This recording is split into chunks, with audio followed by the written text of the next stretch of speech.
nós vamos falar de um assunto muito polêmico, que é o bunda lelê do Vorcaro. Assunto que fiquei sabendo, e o senhor poderá nos dizer mais, talvez, sobre o clima em Brasília. Tem gente em calafrios aí, porque estamos falando de festas. A festa da nuvem, não sei se vocês conhecem, festa da nuvem é aquela festa que todo mundo fica nu e diz, vem, vem, vem, vem. Então, esse... eu não conheço, nunca ouvi falar. Mentira disso aí, mentira disso aí. É a festa da nuvem do Vorcaro, bunda lelê do Vorcaro. Nós vamos aqui, ó. Então, só um breve contexto sobre Master of Surubas. Não, os GCs do Cláudio são sensacionais. TCU investigando esse tipo de festa, mas aqui nós temos uma mansão de 300 milhões em Trancoso, que era a sede de algumas dessas festas, porque houve festas em outros locais do Brasil, houve festas em bunda lelê do Vorcaro em Nova York, aquele, todo mundo lembra, né, daquela do Barroso falando perdeu o Mané? Naquela ocasião houve um bunda lelê do Vorcaro. Gilmar Palusa contou com o bunda lelê do Vorcaro, que inclusive teve uma matéria algum tempo atrás na Folha, que bateu polícia, foi uma loucura. Então é um negócio meio que internacional e é um negócio comprometedor, né? Aí fala sobre danos e teve uns prints sensacionais que vazaram. Eu vou começar aqui então com o print 3, produção, por gentileza, coloca aí na tela o print 3, matéria da Gazeta do Povo, outro jornalismo sensacional que faço questão de mencionar aqui, reconheço só pela fonte.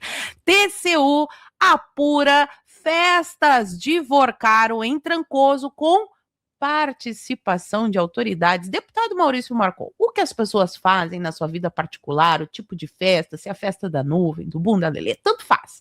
Mas no momento em que esses assuntos se misturam com lobby, chantagens, porque há relatos de que foram filmadas, né?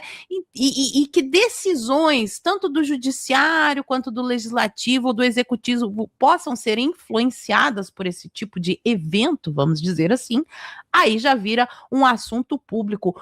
Como é que está o clima em Brasília com relação a essa investigação aí? Como o senhor analisa o TCU investigando o bunda lelê? É isso, não tem muito floreio.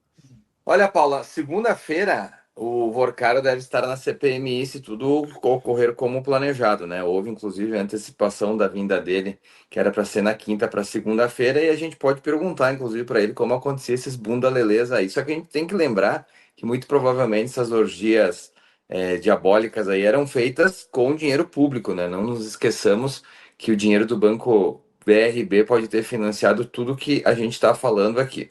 É muito comum aqui em Brasília, viu, Satier? Você vai estar aqui logo logo, que te convidem para festas. E é muito importante que você não aceite participar dessas festas.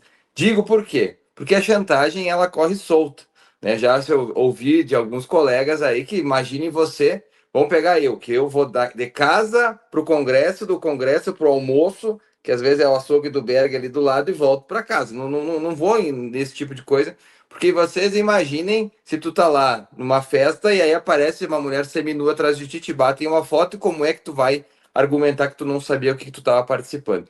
Não é o caso, o que parece desse bunda lelê aí que tu mencionou. Parece que todos estavam muito, muito conscientes do que estavam fazendo e sabiam dos riscos que estavam correndo.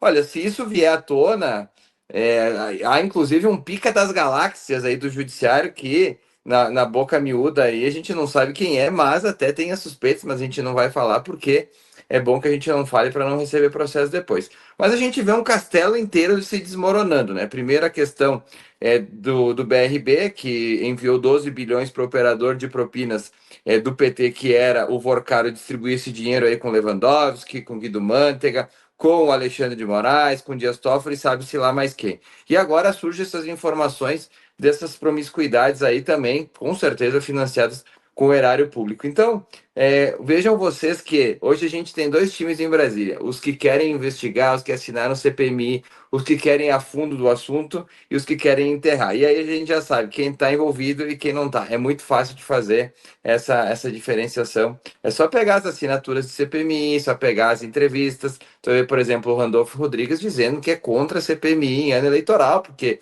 pode tumultuar o processo, por aí vai. Olha, deveria abrir mão do salário se ele não quer trabalhar em ano eleitoral. Mas o governo Lula muito empenhado, junto com partes do Centrão relevantes, para que esse caso seja enterrado, que eu particularmente acho que ao cair nas mãos do André Mendonça lá no Supremo Tribunal Federal não tem mais como ser enterrado. O André é um cara extremamente correto e vai fazer um trabalho bastante profissional. Agora, a grande expectativa que a gente tem neste momento é na vinda do Vorcaro na segunda-feira. Ele combinou de não entrar com habeas corpus, ou seja, ele vem para falar. Se vai falar de todos os assuntos, a gente não sabe. Mas certamente ele está preparando uma nova bomba aí que vai estremecer a República a partir das 16 horas de segunda-feira. Que interessante. Vamos até colocar aqui o despertador no telefone, 16 horas de segunda-feira. Queremos saber os detalhes sórdidos. Meu querido Rafael Satie, a gente vê que esse Bunda Lelê Master aí, ele tá realmente causando fissuras em Brasília, fissuras que até pouco tempo atrás eram inimagináveis, né? Porque todo mundo achava que o STF, que o Centrão, que o PT, todo mundo era amiguinho, coleguinha, andavam juntos no recreio, mas as coisas, elas funcionam ali conforme conveniências. Então, vamos assistir brevemente o Sakamoto. Vocês tomem aí o seu antiácido, mas é interessante porque o Sakamoto é o blogueiro do Lula, né?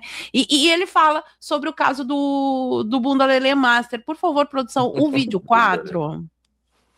Guardados na entrada, mas que há um medo de participantes dessas festinhas, né, de que essas imagens venham a público, medo de que eles tenham sido gravados, né, e com essas festinhas rolando Petrus, Macallan, né, e o mais interessante é que dentro dessa representação, você tem declarações, conversas, trechos de conversas entre a proprietária do imóvel que era guardado, né, que era usado por Vorcaro, e o corretor de imóveis que fez a ponte para alugar, dela reclamando, olha, eu vou ler, desculpa até, tirem as crianças da sala, né? O Vorcaro encheu minha casa de putas. Eles, amigos e muitas putas. Desde antes de ontem, reclamações por causa do som acima do permitido. Ontem foi pior. Escreveu ela no dia 6 e 5 de outubro de 2022. Aspas, novamente, me desculpe. Levou 20 putas para casa que ele alugava com a esposa e com os filhos. Olha, nada contra as prostitutas com relação, elas são trabalhadoras, estão lá. A questão é utilizar isso como moeda de troca política. Coisa linda. A gente tem, inclusive, ele leu um print, Satie, só antes do teu comentário, para ficar mais ilustrativo. Eu acho que é interessante. O print é esse print aí, olha só, coisa linda. Temos prints de WhatsApp da dona da casa reclamando. Imagina, contrataram banda de pagode, aí a gente começa a pensar, né? Quem em Brasília gosta de pagode? Será que o blogueiro do PT está jogando a galera do Centrão na fogueira? Será que fariam isso? E aí, Satie? Cara, o negócio é muito, mas muito profundo, né, sobre esse surubão do Master aí, né? Olha, eu, antes de começar minha análise aqui, essa gravata já é sua, Maurício. Meu deputado Maurício Marcon, se Deus permitir, ano que vem, estaremos juntos na Câmara Federal, e essa gravata é sua. E o segundo ponto aqui é que eu não vou participar e vou rejeitar todos esses convitezinhos aí, tá?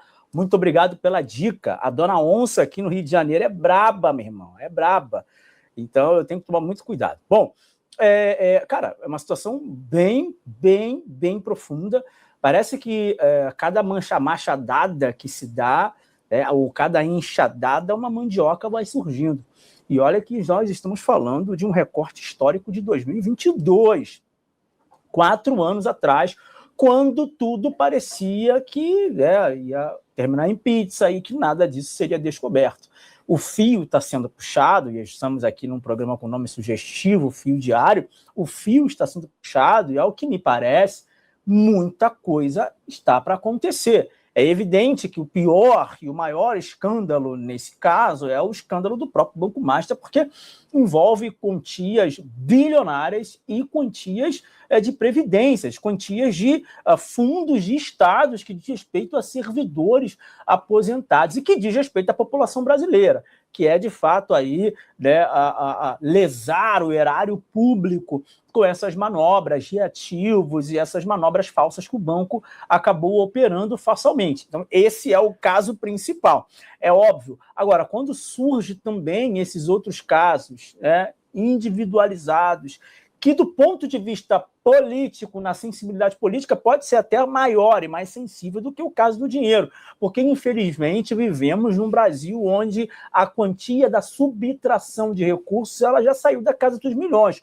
Hoje fala-se em bilhões e que, infelizmente, com muita normalidade. Ah, senhoras e senhores, com muita normalidade. Infelizmente, a classe política do Brasil hoje ela é a classe política que é encontrada num apartamento ligado a ela malas com 57 milhões de reais, quando não dinheiro na cueca. Então, a sensibilidade da população nesse sentido acaba também ficando um pouco aquém. Digo isso porque talvez o político se preocupe mais com o vídeo dele com uma outra mulher do que o vídeo dele com dinheiro na cueca.